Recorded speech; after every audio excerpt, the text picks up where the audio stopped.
നേരെ അപ്പൊ എല്ലാരും ചിരിക്കാം, നേരെ നമുക്ക് നോക്കുമ്പോഴേ നേരെ ഉൾട്ടടിക്കാം. അതെ അതെ, ക്യാരക്ടർ വൈസ് മമിതയാണ് അത് ശരിക്കും അങ്ങനെ ചെയ്യണ്ടേ. നമ്മളങ്ങനെ ഉൾട്ടടിച്ച് അങ്ങനെയാണ് നമ്മൾ റിയൽ ലൈഫിലും നേരെ ഉൾട്ട കഥാപാത്രങ്ങൾ. Okay. Hello! Start a SmileyTrips.com franchise at just $1 lakh. Contact SmileyTrips.com now. അമ്മ എപ്പോഴും പറയോ അനു ഇടക്ക് ശ്രദ്ധിക്കണം അങ്ങനെയൊക്കെ പറയുമല്ലേ അമ്മയുടെ? പക്ഷെ ഞാൻ ആ സമയത്ത് ഭയങ്കര വിശപ്പിലായിരുന്നു, അപ്പൊ ഒരു കൊണ്ടുപോകണം എനിക്ക്. അല്ലല്ലേ, എല്ലാരും പറയേണ്ട കാര്യങ്ങൾ പറയണം എന്നുള്ളത്. അവള് കുറച്ച് സോഫ്റ്റ് ആയിട്ട് പറഞ്ഞു. അതെ. ഓക്കെ. ഇനി കമ്മിങ് ടു മൈക്ക്, ഞാൻ കുറച്ച് നാൾ മുന്നെയാണ് ആ മൂവി കണ്ടത്. എനിക്കും ഒരു ഗ്യാപ്പിന്റെ ഇടയിൽ ഞാൻ OTT വന്നപ്പോഴാണ് ആ സിനിമ ഇരുന്ന് കണ്ടത്.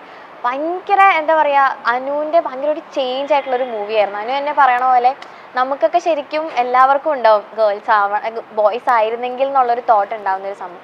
ശരിക്കും റിയൽ ലൈഫിൽ ഇപ്പോൾ ബോയ് എന്നുള്ളൊരു ഇതിലേക്ക് മാറണം എന്നുള്ള ടൈമിലും കുറച്ച് ഇൻസിഡൻസ് ഒക്കെ ആ മൂവിയിൽ കാണിക്കുന്നുണ്ടല്ലോ, കുറച്ച് ബാഡ് ബിഹേവിയേഴ്സ്. അങ്ങനെ റിയൽ ലൈഫിൽ എന്തെങ്കിലും ഒരു ബാഡ് ആസ്പെക്ട് അങ്ങനെ എന്തെങ്കിലും ഫേസ് ചെയ്യേണ്ട ഒരു ഉണ്ടായിട്ടുണ്ട്. ഞാൻ ബസ്സിലിരിക്കുന്ന സമയത്ത്, ഞാൻ 5ാം ക്ലാസ് പഠിക്കുന്ന സമയത്ത്, 5ാം ക്ലാസ്സിലായിരുന്നു, അത് കുട്ടി ഫ്രോക്ക് ഇട്ട് സ്കൂളിൽ പോകുന്ന സമയത്ത് ബസ്സിലധികം ആൾക്കാരൊന്നും ഇല്ലായിരുന്നു. ആ സമയത്ത് ഞാൻ എൻ്റെ അച്ഛൻ്റെ വീട്ടിലേക്ക് പോകുമായിരുന്നു. ബസ്സിൽ കയറി അധികം ആളുണ്ടായിരുന്നില്ല, കുറച്ച് 3-4 ആൾക്കാർ അവിടെ ചെന്ന് ചിതറി അങ്ങനെ ഇരിക്കുന്നുണ്ടായിരുന്നുള്ളൂ.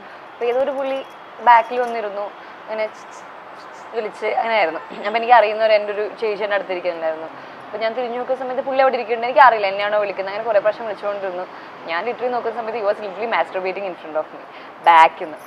അപ്പം എനിക്ക് അറിയില്ലായിരുന്നു ആ പുള്ളി എന്താ ചെയ്യുന്നത്. അല്ലെങ്കിൽ എനിക്ക് എൻ്റെ അമ്മ എനിക്ക് പറഞ്ഞിട്ടുണ്ട് ഗുഡ് ടച്ച് എന്താ ബാഡ് ടച്ച് എന്താണെന്നൊക്കെ എനിക്ക് പറഞ്ഞിട്ടുണ്ട്. ബട്ട് ഇങ്ങനെ ഒരാൾ ഇങ്ങനെയൊക്കെ ചെയ്തിട്ട് ആൾക്കാർ അതിലൊരു സൂം കണ്ടുപിടിക്കുന്നത് എനിക്ക് അറിയില്ല, അറിയില്ലായിരുന്നു. അപ്പം ഞാൻ അത് കണ്ട് ഞാൻ കുറച്ച് സമയം ഇങ്ങനെ നിന്ന്, ഞാനിങ്ങനെ എൻ്റെ അപ്പുറത്തേക്ക് ചേച്ചിയോട് ഞാൻ പറഞ്ഞു ഇങ്ങനെ പറയുന്നുണ്ട്. അപ്പം അതിൻ്റെ ചേച്ചി എഴുന്നേറ്റു. അപ്പം തന്നെ പുള്ളി പോയി. അതെനിക്ക് ഭയങ്കര എനിക്കിപ്പോഴും അല്ലെങ്കിൽ ഭയങ്കര ഒരു ഇതായിരുന്നു. ഞാൻ 5ാം ക്ലാസ്സിലായിരുന്നു. അത് അങ്ങനെ ഒരു കുട്ടിയുടെ അടുത്ത് പോയിട്ട്, അപ്പം ആ ഒരു ഫാമിലി ഉണ്ടായിട്ടെങ്കിൽ ആ വീട്ടിലൊരു അവസ്ഥ, അല്ലെങ്കിൽ അവരുടെ ചുറ്റുപാടുള്ള പെൺകുട്ടികളുടെ അവസ്ഥ, അങ്ങനെ എത്ര പെൺകുട്ടികൾ അങ്ങനെ പോയിട്ടാകും. എനിക്ക് ഭയങ്കര ഡിസ്റ്റർബിങ് ആയിട്ടുള്ളൊരു കാര്യമായിരുന്നു അത്. എനിക്കിപ്പോൾ അത് ആലോചിക്കുമ്പോഴും, ആ വ്യക്തിയുടെ ചുറ്റുമുള്ള ആൾക്കാരെ പറ്റി ആലോചിക്കുമ്പോഴും, ആ വ്യക്തിയെ പോലുള്ള ആൾക്കാരെ പറ്റി ആലോചിക്കുമ്പോഴും എനിക്ക് തോന്നുന്നു കുറേ പെണ്ണുങ്ങൾക്ക് ഇതുപോലെ ഈ ബസ്സിലൊക്കെ തന്നെ ഒരുപാട് എനിക്ക് വരെ ഉണ്ടായിട്ടുണ്ട്, ബസ്സിൽ കയറിയിട്ടുള്ള ഓരോ ഇൻസിഡൻസ് ഒക്കെ. ഓക്കെ. ഇപ്പൊ വലുതായി കഴിഞ്ഞിട്ട് അതുപോലെ എന്തെങ്കിലും ഫേസ് ചെയ്യേണ്ടി വന്നിട്ടുണ്ടോ? വലുതായി കഴിഞ്ഞിട്ട് ഇല്ല. വലുതായി കഴിഞ്ഞാൽ ഞാൻ ഇപ്പൊ എനിക്ക് അങ്ങനെ ഉണ്ടായിട്ടില്ല. എനിക്ക് കിട്ടും നല്ല അതുണ്ടായി. എനിക്ക് എന്താ പറയാ, തിരിച്ചറിയാമല്ലോ, അതായത് എന്താണ് അവർ ചെയ്യുന്നത് മനസ്സിലാക്കാനുള്ള ഒരു ഇതുണ്ട്, പറയാനുള്ള ശേഷിയുണ്ട്. ഓക്കെ.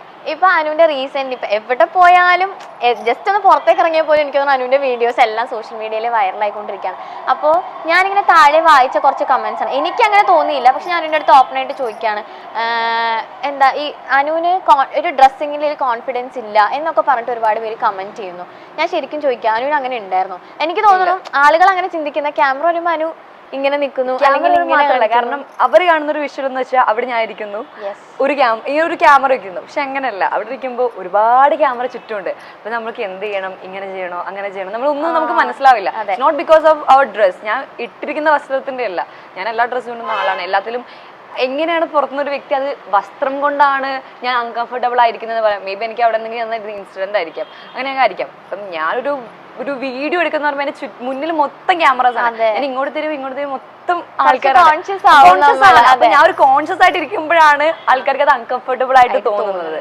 അതാണ് അത്. ഞാൻ ഒരിക്കലും ഞാൻ ഇടുന്ന വസ്ത്രം തന്നെയല്ല, ഞാൻ ഈ കംഫർട്ടായ വസ്ത്രം മാത്രമേ ഞാൻ ഇടാറുള്ളൂ. ഞാനിപ്പോ പുറത്തു പോകുമ്പോഴായാലും നമുക്ക് കംഫർട്ടബിൾ അല്ലെങ്കിൽ നമ്മൾ അതിട്ട് പുറത്തെന്തായാലും, അതിപ്പം കംഫർട്ടബിൾ അല്ലെങ്കിൽ നമുക്ക് ചിലവരിടേണ്ട സിറ്റുവേഷൻ, അതായത് നമുക്കിപ്പോ ചില വസ്ത്രങ്ങള് they look good but comfortable അല്ല. അപ്പം ചില നമ്മളിപ്പോ ഭയങ്കര വലിയ ഹെവി ഡ്രസ്സൊക്കെ നമുക്ക് കംഫർട്ടബിൾ ആവണമെന്നില്ല. അപ്പൊ അങ്ങനെ ഇടാറുണ്ട്. പക്ഷെ എനിക്ക് ഒരു ഇവന്റ് ഇരിക്കുമ്പോൾ എനിക്കത് കംഫർട്ടായിട്ട് ഇരിക്കണം എന്ന് എനിക്കുണ്ട്. അപ്പൊ അതുകൊണ്ട് ഞാൻ കംഫർട്ടബിൾ ആയ ഡ്രസ്സ് മാത്രമേ ഇടാറുള്ളൂ.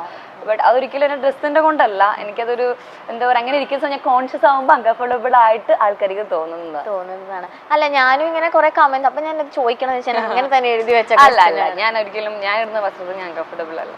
ഓക്കെ. ഞാനിപ്പോ പ്രണയവിലാസത്തിന്റെ തിയേറ്റർ വിസിറ്റില് ആറാട്ടണ്ണം വന്ന് സംസാരിക്കുന്ന ആളെ മനസ്സിലായിരുന്നു അവിടെ വെച്ച്. എന്താ വന്നിട്ട് ചോദിച്ച ആള്? ചോദിച്ചിട്ടും അങ്ങനല്ല, പടം പ്രണയവിലാസം നല്ലതാണ്, പടം കണ്ടു ആള് ഇന്റർവെല്ലിനൊക്കെ വന്ന് പറഞ്ഞു നല്ല പടമാണ്, നല്ല രസമുണ്ട് വന്നേക്കുന്നതാണ്, സെക്കൻഡ് ഹാഫിലാണല്ലേ വരുന്നത്, അങ്ങനെയൊക്കെ വന്ന് സംസാരിച്ചിട്ട് പോകും.